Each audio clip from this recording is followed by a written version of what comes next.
Imagine, for a moment, the year is 1692. You're in Salem Village, a small, tight-knit Puritan community in the Massachusetts Bay Colony. Your world is one of harsh winters, hard labor, and unwavering faith. The air itself feels thick with scripture and suspicion. This isn't just history. For the next few minutes, this is your life. You wake before dawn. The rough linen of your shift chafes against your skin as you pull on a simple woolen dress and a stiff corset. Every day is a performance of piety.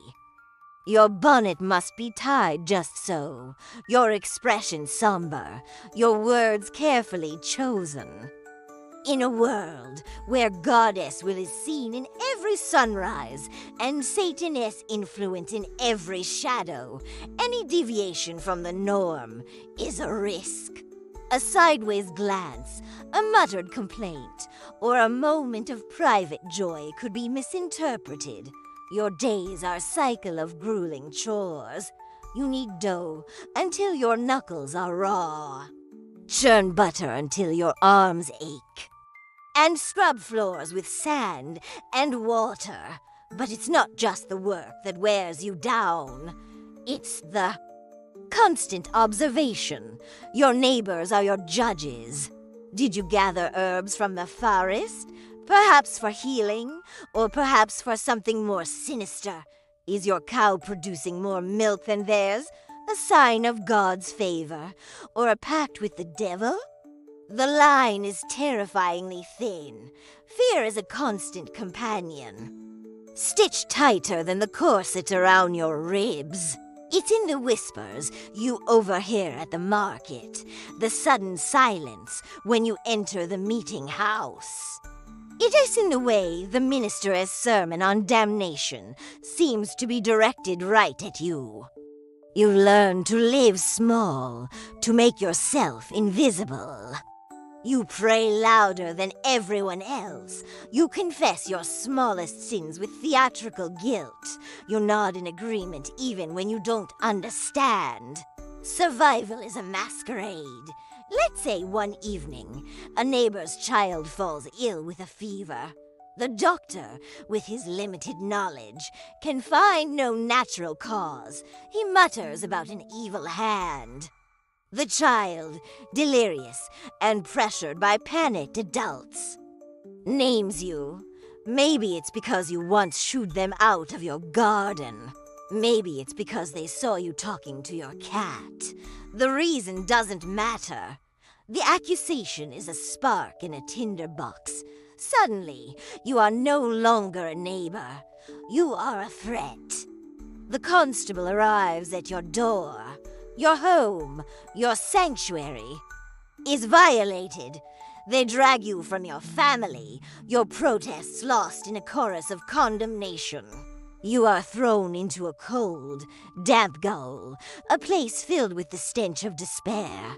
Your clothes are stripped, and your body is searched for a witch's teat, or a devil-esque mark, any mole. Scar or birthmark becomes evidence of your supposed covenant with evil. The examination is humiliating, conducted by people who were your friends just yesterday. They poke and prod. Their face is a mixture of morbid curiosity and righteous certainty. There is no privacy, no dignity. You are presumed guilty, and every word you say is twisted. If you confess, you are told you might be spared, but you must name others. Who do you condemn to save yourself? The neighbor you dislike? The woman who once sold you a bad cut of meat? To confess is to lie, to stain your soul, and destroy other lives. If you maintain your innocence, you are seen as stubborn and unrepentant, your defiance further proof of the devil's hold on you. The magistrates, men of God and law, question you relentlessly. Their logic is a tangled knot if you weep. You're guilty.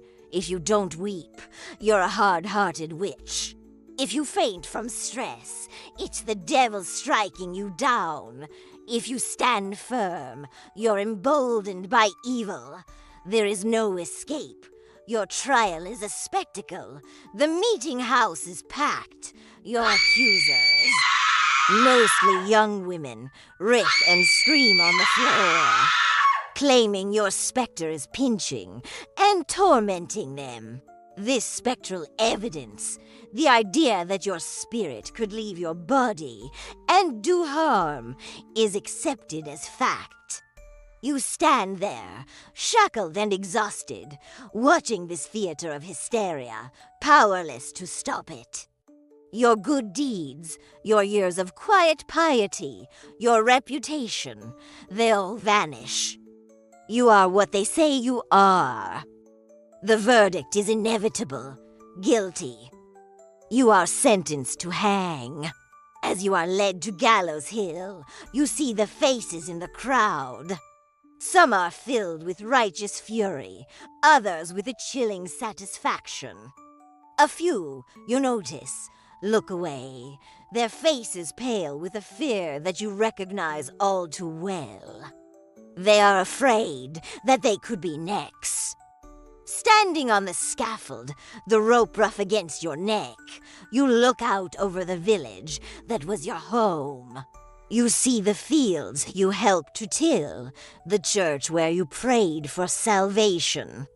In your final moments, you are utterly alone, a scapegoat for a community consumed by its own anxieties, its own religious fervor, and its own deep-seated fears of the unknown. Your story becomes a cautionary tale, a whisper in the wind, a grim reminder of how quickly a society can turn on its own. This was the terrifying reality for the innocent men and women caught in the Salem witch trials, a time when fear was the only true contagion. Thank you so much for joining me on this journey back in time. It's a somber but important part of history to remember. If you found this perspective interesting, please consider liking this video and subscribing for more deep dives into the past. Stay curious, and we'll see you next time.